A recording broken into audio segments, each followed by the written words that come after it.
In the last, I'll say even few months, we've been learning quite a lot of Halachot Shabbat, right? And we are continuing today in something which is similar and not similar, Halachot Yom Tov, the Halachot of Yom Tov. And the reason is very simple. Baruch Hashem, we are getting close to Shavuot. Today is Yom Yerushalayim, Kaf Chet Iyar, and time to come to get ready for Shavuot. Maybe something small about Yom Yerushalayim, since we are really at the, you can see in the background, the end of Yom Yerushalayim. I remember when I learned in Jerusalem, so on Shavuot, we stayed up all night, and then somewhere towards Vatican, everyone used to go to the Kotel, to daven Vatican at the Kotel. And I asked myself, where did that minhag of going to the Kotel on Shavuot, where did it come from?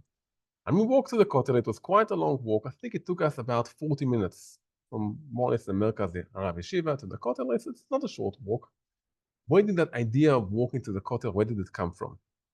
And I'm not sure, I think it started from today, from Yom Yerushalayim, I think, from 67. 67, Yom Kaf Chet Iyar, Tsar comes, releases Har HaBayit, releases Jerusalem and the old city, and the Kotel, and for thousands of years, since hundreds of years at least, since the temple was destroyed, people davened in the Kotel. So that became the closest place we can go to Beit HaMikdash. And after the 6th day, or during the 6th day, people were very happy and excited and started dancing outside, and people were frum, not frum, everyone was very, very happy about the Kotel. And you can see people with tears. If you look at the pictures, people really felt something here, and the identity is there. And for the first few days, they couldn't go to the Kotel because it was still, in the 6 Days War, there was still a battle there. I read a story from Rav Goren. He writes that they were still standing in the Kotel, and when he went to go to look at the old shuls of the Churba, they said to him, you can't go by yourself. It's still a battle, and there's a war inside the city, so they sent soldiers with him to protect him when he went just a few hundred meters from the Kotel. And they still had explosives that they had to make sure there's nothing there and clear things out. So it took a few days until they were able to go to the Kotel. So the first time it was really open to the public was on Shavuot.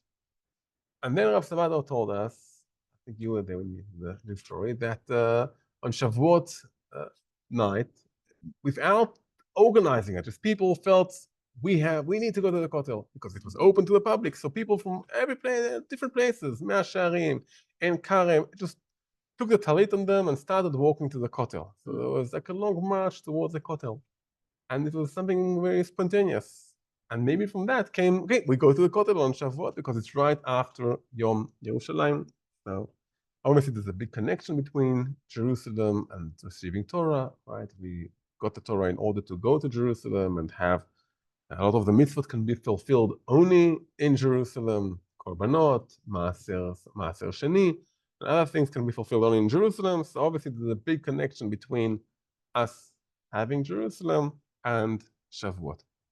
So today we're going to learn some of the halachot of Yom Tov. Halachot of Yom Tov, and since we've been learning halachot Shabbat, so it's quite a big connection. In Shabbat, until now we were mainly discussing, in the last few weeks, we're discussing what not.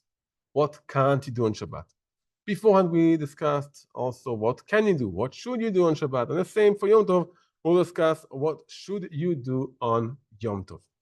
So there's quite a big difference between Shabbat and Yom Tov in the who creates the Kedusha. Who created the Kedusha, the holiness of Shabbat? Hashem, right? He created the world before there was a nation of Israel, before there was Avram and Yitzchak and Yaakov, before Moshe Rabbeinu. Hashem created the Shabbat. So right? The Shabbat was created even just before human, or just after Adam and Rishon was created. But that was the purpose of the creation. So Shabbat is Kvi'ah V'Kaima. It comes from Hashem. It's something which is Me'ein Olam Haba. It's beyond, above this world. Why do we have the Yamim Tovim?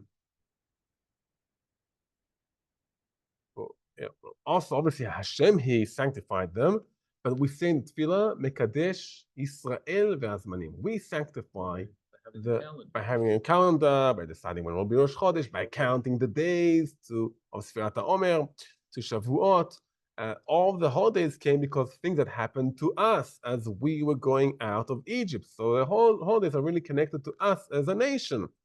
All the holidays also have something got to do with agriculture. My daughter was mentioning the names of Shavuot. So you have Shavuot, which we count the weeks. We have what other names? Chag Matan Torah, which that comes from Hashem. And we have Chag HaBikurim. That's when we start collecting the grains and start cutting the grains and start bringing the Bikurim to Beit HaMikdash from Shavuot until Sukkot.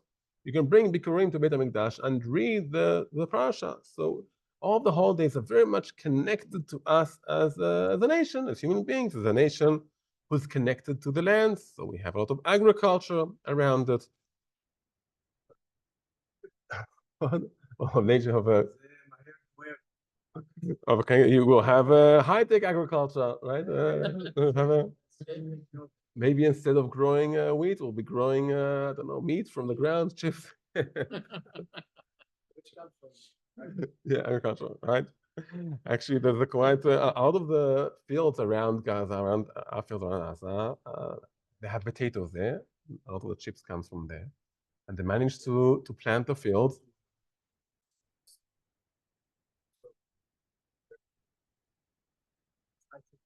It's not even the war zone. Yeah. It's just Israelis don't want to work. But yeah, that's true. Yeah. But it's hard work. That's true. And but even today we have high tech in the plants. I once went to a field or a plantation of avocados, and the guy that showed me his computer, and he knows for each plant how much water it gets. That's really high tech. Anyway, so it's coming. It's coming. Anyway, so we have. So the holidays is very much connected to us. That's why on the Chagim, there's a mitzvah of simcha, to be happy on the Chagim. How are you happy? Typically, it's eating meat and wine and buying new clothes, or the husband should buy new clothes for his wife, but everything which makes us happy. It's a shir of men. The shir of men here. Yes, so there's a mitzvah. There's a not recorded. I'll quote for you from the Gemara. What is it? Yeah, I want to quote you the Gemara of it's from the Gemara in Kiddushin. Okay, I'll open a moment. Okay. Yeah, I didn't open the right way. It's in Kiddushin Daf Lamed Daled. 1 second. Just to read this for you. I'm not sure if we're talking about the mitzvah of being happy on Yom Tov. So he said the mitzvah for men is typically to eat meat and to drink wine. And the mitzvah for women is, so I'll read for you. The Gemara in Kiddushin Daf Lamed Daled Amud Bet and Daf Lamed He Amud Aleph. The Gemara that says, talking about who's obligated in the mitzvot and so on, but the Gemara says that Isha Ba'ala Mesamcha. It's an obligation more for the man to make his wife happy on Yom Tov and to buy for her new clothes. You say it's maybe typically more for the olden days where all of the finance ideas of the house was the man was in charge of it. But today, the woman has her own salary and she can go and buy herself. But the husband should. Okay. That's true. So what make each person happy, and that's true also for the Chagim. Person should be happy on the Chag. Whatever makes you happy. If someone is vegetarian, so he can eat tofu steaks. Okay, he's also if he's happy by that, that's also fine. And her husband should tell his wife, go and buy yourself a new outfit if you want to go and do it. That's for happy for Chag. Tachshit, yeah. Okay, so that's the mitzvah of being happy. Part of the idea of being happy is food. And there's a difference here between Shabbat and Yom Tov. Shabbat, we should have nice food of Oneg Shabbat. For Yom Tov, it's more connected to us, so we want to have fresh food. And that's maybe the reason why the Torah, why Hashem permitted cooking on Yom Tov and doing different melachot on Yom Tov, as we'll explain very soon. Okay, so part of the idea of Yom Tov is to have fresh food, and all of us who like food know that there's some of the kinds of food. Well, there's a big difference between fresh and a day old. Even if you keep it in the fridge, it could be sometimes a very big difference. Some people who love salmon, they'll say salmon after a day is a different fish. I eat only fresh salmon. Each one with their own chips, right? French fries, whatever. Okay, it's not a sure about food. It's a sure about the halacha. But okay, but everyone with the food that they like, then they know some of the food is nice, mainly or only when it's fresh, and therefore we are allowed to cook on Yom Tov. Chazal didn't want Yom Tov to become like a day of working in the kitchen. Like we have to have nice food, so now we'll spend 5 hours working in the kitchen, 5 hours setting up. But then you get tired, for you can't eat so much because you're so tired, and you can't learn. And we want also to have part of learning, especially on Shavuot, which we have Chetzio Hashem, Chetzio Lachem, half for Hashem, for learning, davening, and half for us, for eating and having simcha, happiness. So Chazal didn't want people to be busy so much on Yom Tov, and they said that some of the malachot are forbidden on Yom Tov, even if they are done for eating. Okay, so even if we're doing some of the malachot for eating, some of them are forbidden on Yom Tov. Some poskim hold, and we won't go into the machloket, some of the malachot are forbidden from the Torah. And we won't go into the machloket, but just we should know that there's an argument about malachot. Some of them is it from the Torah law or from Chachamim. What is permitted and what is forbidden? And that's a question which many of us. Now, there's also something in culture. I'm sure now if we do halachot of barbecue on Yom Tov, for some of the people here, what are they talking about barbecue? Who does barbecue on Yom Tov? Well, it really depends on the culture. Where I lived a few years ago, a Yom Tov, it's a place which was Masorti. Okay, which people, a lot of the people didn't drive on Shabbat. And they didn't drive on Shabbat. Yom Tov, that's all of a sudden there's barbecues and the smoke coming up. And since they weren't really religious, so they had also music in the backyard. But that's Yom Tov is having a barbecue, and it really depends where you are. So some of us will ask about having a barbecue, but some of us do want to cook, fry something, or boil water, use hot water for showering and so on. I hope no one here smokes, but there's a question about smoking on Yom Tov. We'll get to it hopefully very soon. The answer for smoking on Yom Tov, by the way, is that I'm not sure you're allowed to smoke on a regular day, so I'm not sure you can smoke on Yom Tov. Okay, so that's the simple answer. But yeah, I got before Pesach a question: is there a problem with chametz and cigarettes? Okay, which means can you smoke on Pesach? And I answered that in the end, although I didn't want to answer it because from the chametz point of view, there's no problem in cigarettes. Maybe in the olden days, they used to use some flour to stick to something. Today, they don't use it, at least from what I checked in different kashrut agencies. But so I can't say you're allowed to smoke on Pesach because I think you're allowed to smoke all year round. There's no problem with chametz in a cigarette on Pesach. Okay, so that's joke that you can sell your lungs to goyim. because lungs are going on chametz. So now we'll go into the halachot. Actually, before we go to the halachot of Yom Tov, there's one maybe a very big difference in lighting candles on Yom Tov and on Shabbat, especially for the Ashkenazi woman. So how does your wife light candles on Shabbat? Yeah, if she covers her eyes, she says the bracha after lighting candle. I thought there would be someone here cheeky. So, well, she takes a match, turns it on, and then lights a candle. Oh, okay, so she does that usually, or takes a lighter. But after taking the lighter, so she'll first light the candles, and then she'll say the bracha. Why is that? Because there's some poskim who say that already with saying the bracha, they accept Shabbat, or it looks like they accept Shabbat. And therefore, they first light the candle, and then they say the bracha, lighting the candle. So why do they cover the eyes? Because usually for the most mitzvot we do, first we say the bracha, and then we do the action of the mitzvah. Okay, there's a few exceptions. But first we say the bracha, and then we do the mitzvah. For example, shaking a lulav. So first you say the bracha, and then you shake the lulav. Putting on tefillin, you first say the bracha, then you put on tefillin. You don't do the opposite. But with the candles, Shabbat candles, we do the opposite. So that's why the women cover the eyes, and then when they open the eyes, so then they can see the candles, and they get the enjoyment from the candles, and then it's continuing the mitzvah. The same, by the way, applies to washing hands. What do you do first? when you wash your hands? Do you first say the bracha of Al Netilat Yadayim, or first you wash your hands? First you wash your hands. Why do you do that? You should say the bracha first, like any other Birkat HaMitzvot. And the answer is that sometimes the hands aren't clean.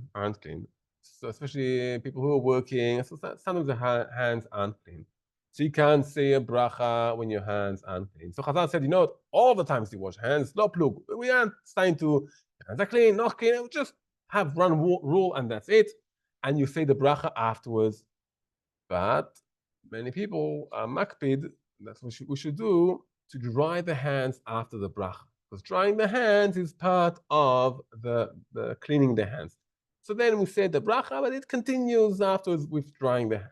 But the general rule is we first say the bracha, and then we do the mitzvah. On Yom Tov, you're allowed to light candles on Yom Tov, right? As long as you don't light a match, you can take a fire from an existing candle and light a candle on Yom Tov. So how did the woman, or many of them light candles on Yom Tov, how did they light the candles? First say the bracha, and then do the mitzvah of lighting candles. So that's a very big difference between Shabbat and Yom Tov. Some women light candles only later, and that's on Shabbat we have a din of Tosefet Shabbat. We want to add a few more minutes on Shabbat. That might be Midoraita. On Yom Tov it might be Midorabanan. So therefore, on Yom Tov many women light the candles afterwards with a bracha of Shechianu usually. Okay, on what Yom Tov there's no bracha of Shechianu? The seventh day of Pesach, right? Because it's the same regel, it's the same holiday. Simchat Torah, Shmini Atzeret it's a holiday for its own, so it has Shechianu. Okay, and now we're going to the Melachot of Yom Tov. Okay, we have in Shabbat, okay, it says, Yom HaShvi Shabbat L'Hashem Elokecha Lo Ta'aseh Kol Melacha. You shouldn't do any melacha. Okay, so on Shabbat, on Shabbos, we don't do any melacha. On Yom Tov, the term in the pasuk is a bit different. First it says, Ach asher ye'achel lechol nefesh hu levado ya'aseh lachem. Only a thing which is eaten to everyone, and if we get the cigarettes, hopefully we will explain that. That you can do it on Yom Tov. So anything which has got to do with ochel nefesh, and we will explain the term hopefully soon, you can do that on Yom Tov. Okay, and that's the first pasuk. So cooking, for example, obviously it's got to do with food. Another thing the pasuk says, it's a pasuk in Vayikra, Mikra kodesh yeh lachem, kol melacha lo ta'asu. I skipped one word. On Shabbat it says kol melacha.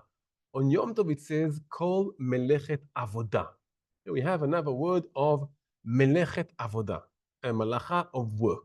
What is a melacha of work? And the definition is something which usually you do for cooking, okay, for the same day. That's ochel nefesh, melechet ochel nefesh. And the melacha that you usually do for a long time or for a few days, that is melechet avodah. So let's give a few examples. When you need dough, usually you need dough for that meal, or you need dough now for the next 2 months. You need dough for that meal, right? Or for a few close meals, especially before the time of freezes. But when you go out to the field and pick fruit or vegetables or grain, well, how do you do it? Usually for quite a bit of time, right? You pick the grain for the whole year. You pick grapes for quite a bit of time. Even with fruit, you'll be picking fruit for a few days. Okay, it's not something which you pick for that meal and that's it. So there's a difference between something which is melechet avodah, which is forbidden on Yom Tov, and that is something that is usually done for a long time or for a few days, and something which is done for that day. So catching animals, so usually when you catch an animal, it's not for that day. Usually, say dice, it's not for that day. Because you catch an animal and you leave it in your garden for the next 2 days until you get, because now you caught 3 animals on the same day. You don't need all 3 of them, so you'll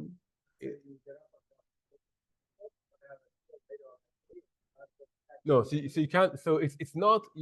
The definition is the definition is that the melacha defines it. Which a melacha which usually is done for a few days, that is forbidden. A melacha that usually is done for that day, it is permitted.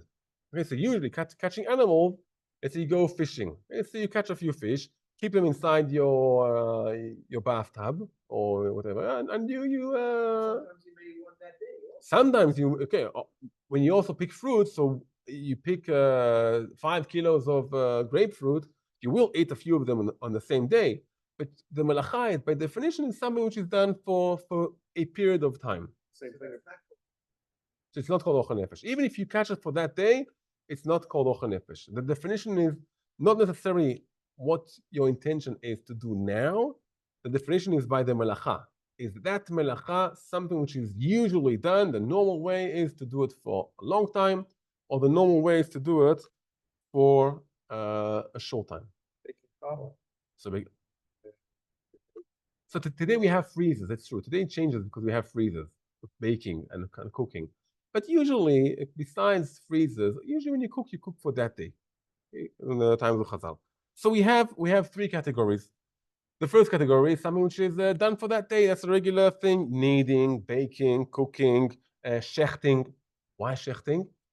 Because in the times of the Gemara, there's no fridge, so you have to shecht for that day, right? You have today people don't shecht so much, and shechting on Yom Tov usually will be forbidden today.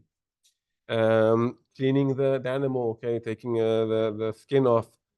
Hotzah, moving from one zone to another zone, from the private zone to a public zone, so that you can do on Yom Tov, turning on the fire and turning off the fire. These things are usually done for that day, and they're permitted.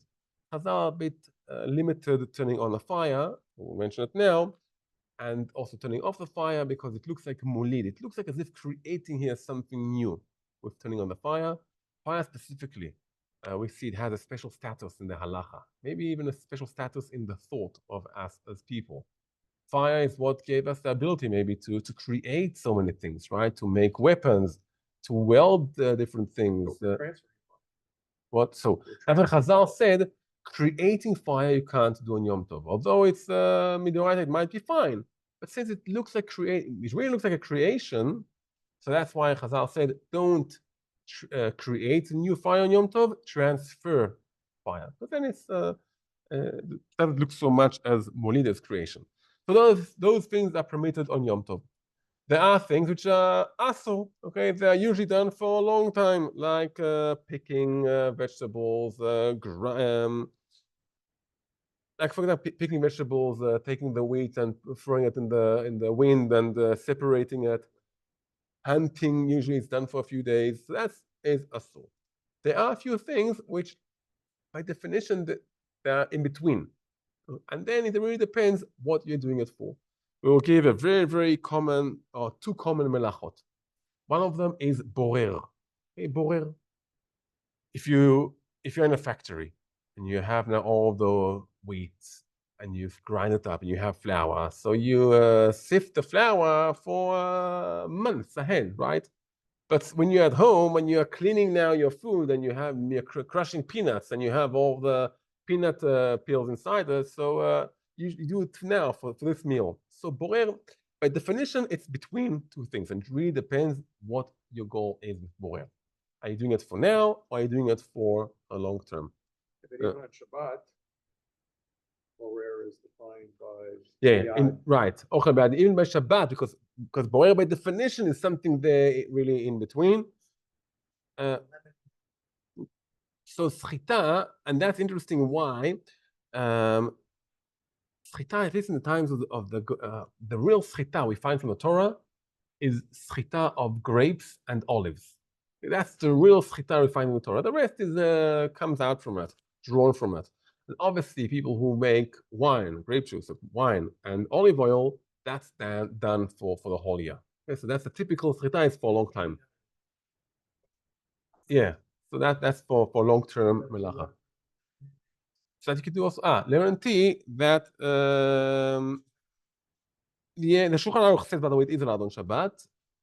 Yeah, Shulchan Aruch says Ramah.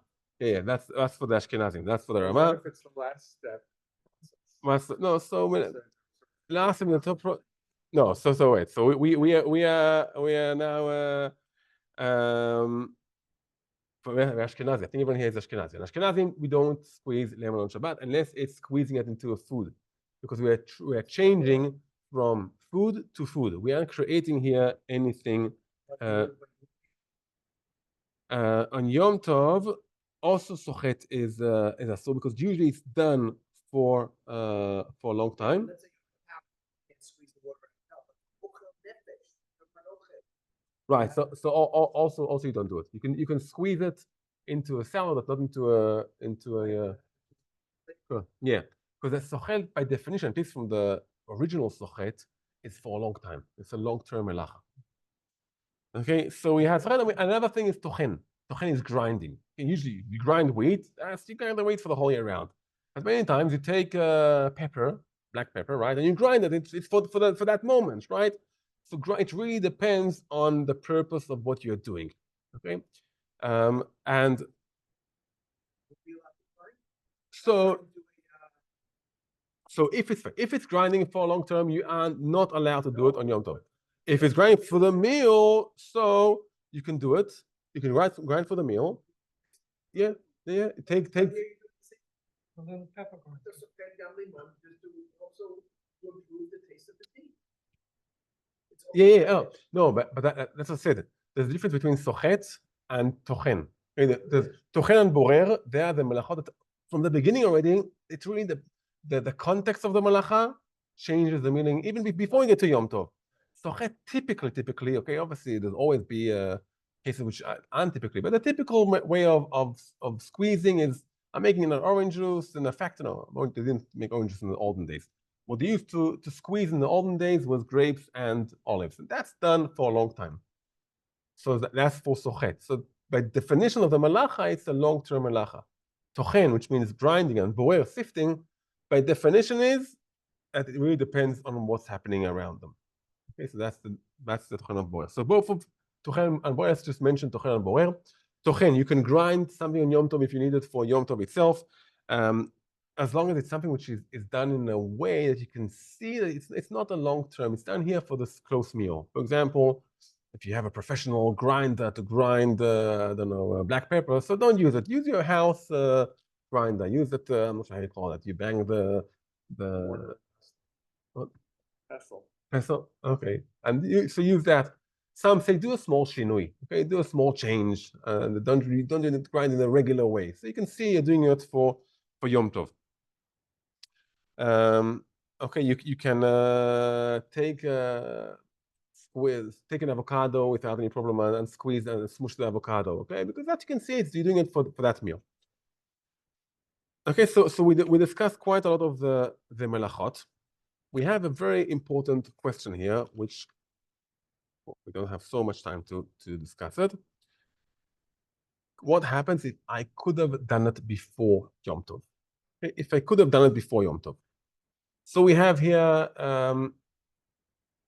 in olden times, most of the cooking couldn't have been done before Yom Tov. And if you do it before Yom Tov, it changes the taste. And then Yom Tov is a day of happiness, so we want to have nice food on Yom Tov. Therefore, you can cook on Yom Tov, although those were. If it's the same thing, exact same flavor, it doesn't change the taste at all, you should do it before Yom Tov. For example, you make a fruit compote, right? The taste will be the same taste, the same flavor, it doesn't change at all. Make it before Yom Tov. You should cook it before Yom Tov. If someone forgot to do it before Yom Tov, or couldn't do it before Yom Tov, so you should do a small shinui when it's ochel nefesh. If it's ochel nefesh, you should do a small shinui if you cook it on Yom Tov itself. But things which don't change the flavor at all, we should try to do before Yom Tov. If it does change the flavor, so you can do it lechatchila on Yom Tov. I give an example of salmon, because salmon does change the taste. There's a huge difference between fresh salmon and even salmon which was cooked a few hours ago. And that you can cook on Yom Tov if you want to. Okay, and you can, if you have a fire which is on, if you have an oven on Shabbat, on a Shabbat clock, you can cook salmon on Yom Tov without any question. There's another halacha here of machshir ochel nefesh. You won't go into it so much because we don't have so much time, and also it's all of the details aren't so relevant to us. We said ochel nefesh, the food itself. If it doesn't change the taste at all, I should try to do it before Yom Tov. If it does change the taste, so I can do it on Yom Tov lechatchila. Machshirei ochel nefesh, whatever I need to prepare the food, for example, a knife for shechting the animal, or so I should do everything before Yom Tov. Okay, before Yom Tov. if I couldn't do it for some reason before Yom Tov, and I have to do it on Yom Tov, so I can do it on a shinui on Yom Tov itself. I said we won't go so much into it because it's not, we don't need it so much. And we have I think for one more halacha, so maybe one more halacha which will just touch a tiny bit. Grammar. Okay, we won't define what grammar is, but grammar which I do something which accords something to happen. On Shabbat, we are relatively machmir on grammar.